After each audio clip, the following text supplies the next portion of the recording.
Alors, bienvenue pour cette nouvelle séance-là sur le pardon. On commence un nouveau segment et on va y aller dans la direction du pardon maintenant pour cette séance. Et pour cette séance, on va examiner ou on va tenter d'identifier le droit qui est lié avec le besoin de pardon. Alors, on veut souhaiter la bienvenue à nos participants, très courageux. Je veux vous dire qu'ils ont choisi délibérément et sacrificiellement de sacrifier leur journée de soleil pour être ici.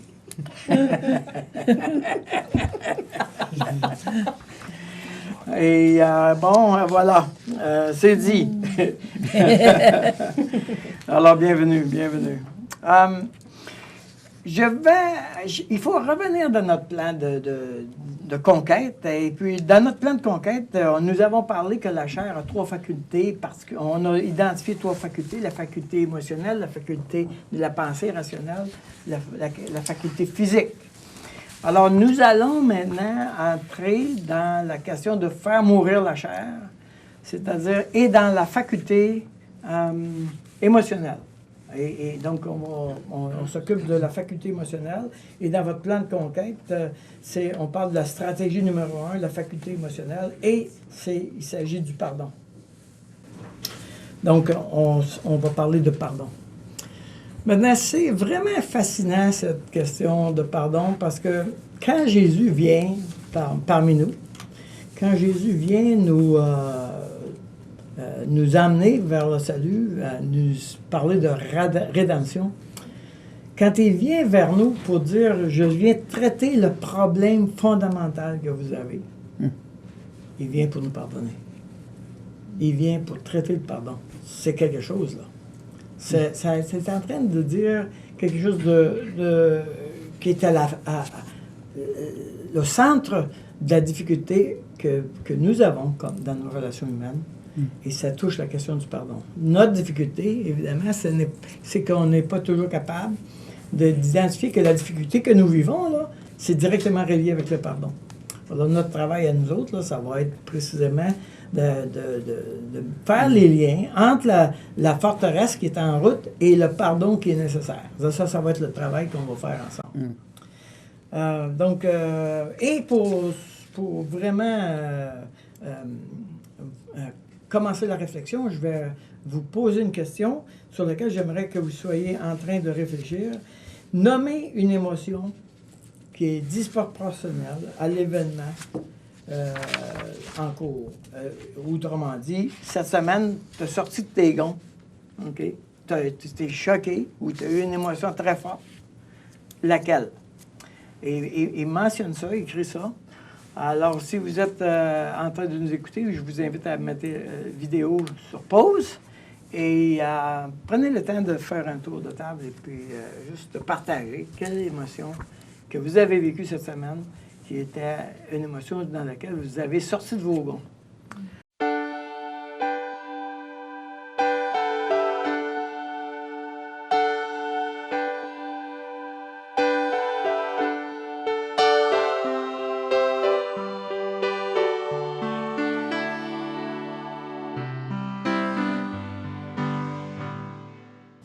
Donc, vous avez trouvé quelques raisons de sortir de vos gonds, n'est-ce pas? Il y a beaucoup de situations où notre monde émotionnel est bouleversé. Et peut-être vous avez remarqué qu'il y a un certain nombre de forteresses qui sont liées avec des valeurs, qui des fois sont liées avec des raisonnements, etc. Là, présentement, nous parlons de forteresses qui sont liées avec des blessures. Donc, quand on parle de pardon, on va parler de forteresses qui sont liées avec les blessures. Et les éléments qui t'ont fait sortir de tes gonds, peut-être que ce que tu as mentionné tout à l'heure n'est pas lié avec des blessures. C'est possible. Dans notre groupe ici, c'est ça qui est arrivé. Alors, je vais vous dire des secrets plus tard. Non. OK. Bon. Donc, on a dit que les forteresses, c'est quand le monde émotionnel, la réaction émotionnelle est vraiment plus grande que l'événement en cours. Tu peux avoir une très grande émotion, mais l'événement est intense. Alors, on est dans le présent. Mais l'émotion est trop grande pour le présent parce que j'ai une blessure du passé qui me fait mal. J'ai peur d'être rejeté. j'ai peur d'être condamné, j'ai peur d'être jugé, j'ai peur de ne pas être aimé, j'ai peur d'être accepté, je me sens méprisé, etc. Ça peut être des éléments émotionnels qui sont très douloureux. Et ça, c'est lié avec les forteresses dans la faculté émotionnelle. Alors, si on parle de pardon, il va falloir commencer par distinguer deux éléments dans le pardon. On parle de pardon, puis on parle de réconciliation. Alors, nous allons affirmer au départ que le pardon est inconditionnel. Jésus a dit 77 fois, 7 fois, autrement dit, tu n'arrêtes pas de pardonner. C'est inconditionnel. Je dois pardonner, that's it. Maintenant, quand on parle que le pardon est inconditionnel, nous sommes en train surtout de traiter ce qui se passe entre moi et avec Dieu dans la relation avec cette autre personne-là qui m'a blessé. Ça veut dire que le pardon, en général, se fait seul avec soi-même et avec Dieu. Il ne se fait pas avec l'autre. Des fois, on dit « j'ai de la misère à pardonner parce que je calcule dans l'équation que je dois être avec l'autre pour pardonner. » C'est une erreur, à mon avis. Le pardon, ça doit se faire seul avec soi-même. Et même, je dirais que d'aller vers l'autre qui nous a blessés sans avoir pardonné, on est très risqué de continuer de se blesser mutuellement parce qu'on est en réclamation. Okay? Et on est encore même dans un mode presque de vengeance, etc. Donc, on veut... J'ai envie de dire, avant d'aller voir l'autre, assure-toi que tu as bien pardonné à cette personne-là. Et enfin, et aussi, dans le pardon, il y a un autre élément, la réconciliation. La réconciliation, elle est conditionnelle. C'est-à-dire que c'est possible que l'autre ne veuille pas.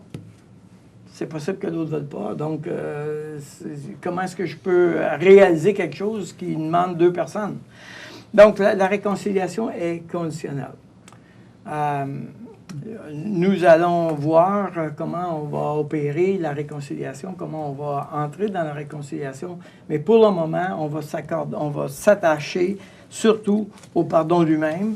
Et ensuite, un peu plus tard, on ira dans la réconciliation. Commençons avec le pardon et disons au départ que le pardon utilise le langage des dettes et du jugement. Ça, c'est vraiment intéressant et aidant pour comprendre comment le pardon fonctionne. Si je comprends que quand la Bible elle parle de pardon, elle est dans les dettes et elle est dans le jugement, c'est-à-dire un juge et un accusé. Donc, c'est des langages qui sont des indicateurs de la marche à suivre ou de ce qu'on doit fouiller pour le trouver. Quand la Bible dit Dieu était en Christ réconciliant le monde avec lui-même en n'imputant point aux hommes leurs offenses, le mot imputer, c'est cette idée de charger la dette, de réclamer la dette, voyez-vous? Quand Jésus a utilisé dans Matthieu 18 la question du pardon, il a tout de suite dit il y a un homme qui devait un grand montant d'argent. Dans Matthieu 18, il est parti tout de suite avec cette image de la dette. Donc, on a besoin de savoir que quand on parle du pardon et quand on parle de la question des blessures, on est lié avec une dette et on est lié avec un jugement.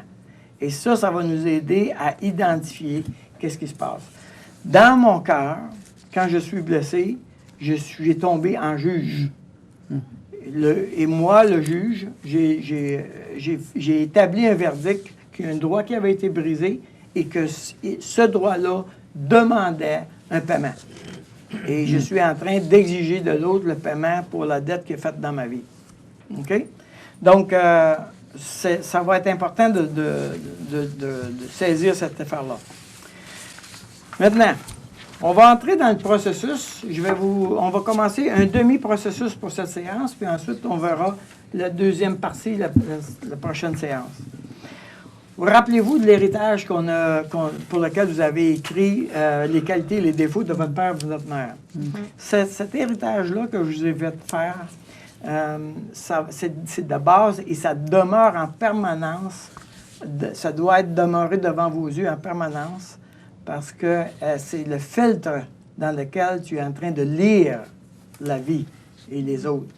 Donc, mon père, il est honnête. Mes yeux sont capables rapidement de reconnaître quelqu'un d'honnête. Mon père, il est paresseux. Je suis vite en train de juger quelqu'un que je juge paresseux. Voyez-vous? Donc, pourquoi? Parce que je suis en train de lire ma vie à travers ces lunettes-là. Alors, dans le premier schéma que vous avez, identifier le sentiment qui surgit de la relation. Alors, les deux en haut, c'est le père et la mère. La personne avec une petite jupe qui regarde à travers le filtre, c'est vous. Vous pouvez dessiner un homme si vous vous sentez frustré du dessin. Mais vous êtes en train de regarder votre conjoint, votre compagnon de travail et les autres personnes de votre entourage à travers ce filtre-là. OK? Donc, je suis capable d'identifier rapidement les qualités de l'autre qui sont liées avec les qualités de mes parents et je suis capable d'identifier rapidement la relation qui irait pas bien avec cette autre personne-là à travers les défauts de mes parents.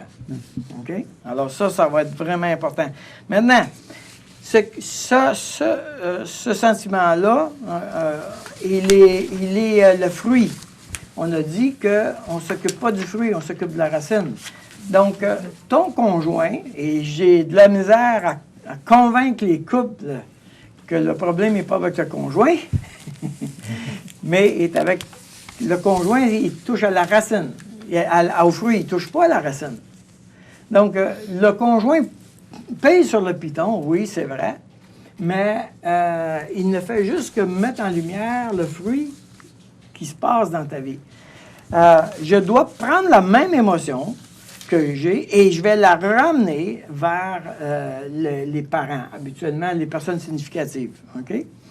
Alors, si par exemple, je suis en train de parler à ma femme et que ma femme ne veut pas dépenser d'argent, mettons, et que dans les défauts, j'ai dit que mon père, il était grippe-sous.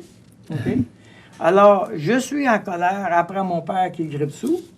Là, je suis en présence de ma femme qui est grippe-sous.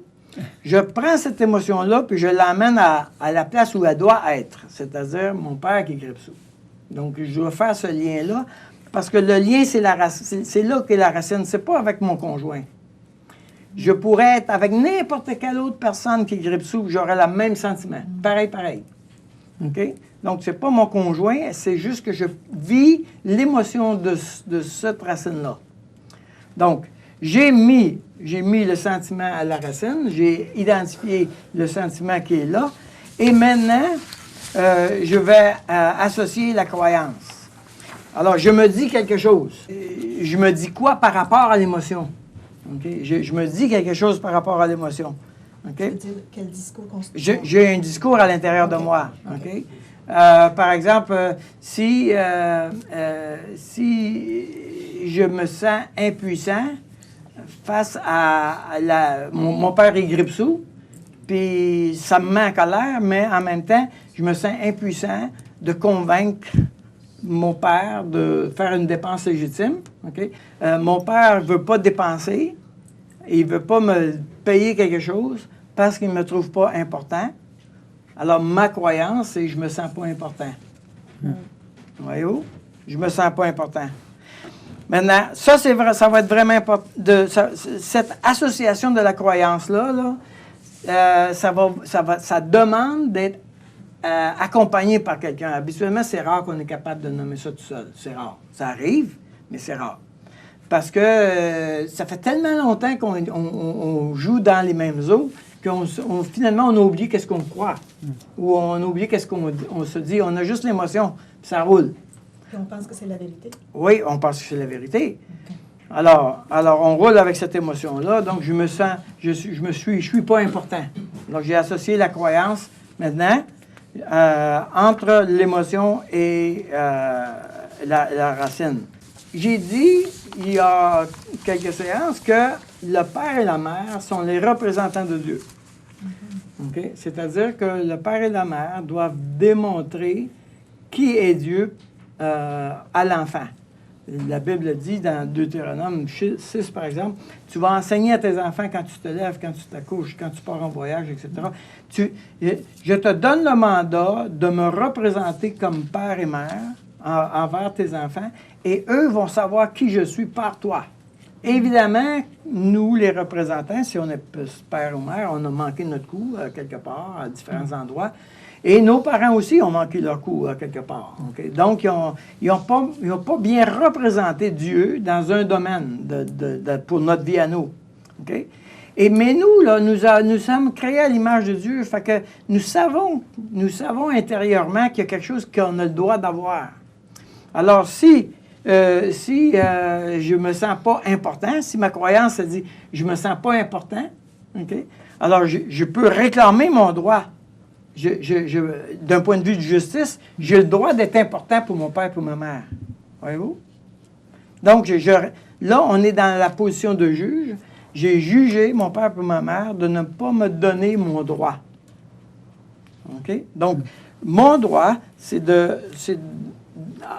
d'être reconnu important par l'autorité que Dieu m'a donnée. Alors, OK, on va respirer un petit peu, puis on va reprendre ça juste pour... J'ai dit, dans la vie, on marche et on regarde à travers notre filtre les autres personnes. Les autres personnes nous font vivre une émotion. Cette émotion-là, si elle est trop grande par rapport à l'événement présent, on doit aller dans la racine, on remonte vers l'autorité et on regarde dans notre filtre quelles sont les qualités et les défauts qui sont liés avec ce sentiment-là. Et là, qu'est-ce que je me dis à propos de ça? Donc, ma croyance. Et ma croyance me donne l'information sur quel droit je réclame. Rappelez-vous que le pardon est lié avec les dettes et avec les jugements. Donc, quand je dis « je réclame un droit », je suis dans le langage de la cour, comme juge, je réclame que ce droit soit accordé à cette personne. Et tu as raison. La personne qui est blessée, qui réclame ce droit-là, elle a raison. Okay? C'est pure justice. Et on ne peut pas dire, tu n'as pas le droit, non, laisse tomber ça. Non, tu as le droit. Tu as le droit d'être aimé. Tu as le droit d'être respecté. Tu as le droit de ne pas être abandonné. Tu as le droit de ne pas être méprisé. Tu as le droit d'être traité avec douceur. Tu as le droit d'être cajolé. Tu as le droit d'être rempli d'affection. Tu as ces droits-là. Parce que tes parents devaient représenter Dieu et Dieu aura fait ça dans ta vie. Alors évidemment, on va vous demander de faire l'exercice, OK? Et je vais vous demander, par rapport à l'émotion que vous avez vécue, OK? Vous avez nommé un héritage. Par exemple, dans l'exemple que je vous ai donné, mon père, dans ses qualités, il est travaillant, mais dans ses défauts, il y avait des paroles blessantes. Mon sentiment, quand je me sens aimé quand je travaille, parce qu'il est travaillant, n'est-ce pas? Voyez-vous? Mais j'ai peur d'être blessé en tout temps. Ma croyance, j'ai de la valeur si on apprécie ma qualité de travaillant. Il manque un mot, là. J'ai de la valeur si on apprécie ma qualité de travaillant. Mais à cause des paroles blessantes, ça se peut que je ne suis pas respecté. Quel est mon droit? J'ai le droit de recevoir de l'appréciation pour mes efforts. Donc, si on est dans un salut par les œuvres, on va s'attendre à ce que Dieu me récompense. Si on est dans une église et que je suis travaillant, je vais m'attendre que l'église dise « Ah, c'est beau, Daniel, tu as fait une bonne job, c'est bon ton affaire, etc. » Je vais m'attendre d'avoir de l'appréciation et de la reconnaissance des autres. C'est bon d'en avoir, la Bible dit d'en avoir, mais c'est différent. Là, j'en réclame. Okay? C'est différent. Et j'ai le droit d'être respecté. Donc, à partir du moment où quelqu'un dit quelque chose qui manque de respect, wow, là ça monte, la pression monte, la température monte. Alors, On va faire la même chose avec votre père et votre mère. Vous allez écrire une qualité, un défaut de ton père et ta mère. Puis tu vas écrire le sentiment que cette qualité-là t'a fait vivre, la croyance que ça t'a imputé et le droit qui t'a été accordé. OK? Même chose pour les défauts. Alors, je vais vous inviter à compléter cet exercice-là. Et on va terminer la rencontre en vous demandant, vous avez nommé une chose qui vous fait sortir de vos gonds. Croyez-vous que cela est relié avec un droit que vous réclamez? Donc, dans la première partie de cette rencontre, je vous ai demandé qu'est-ce qui vous fait sortir de vos gonds.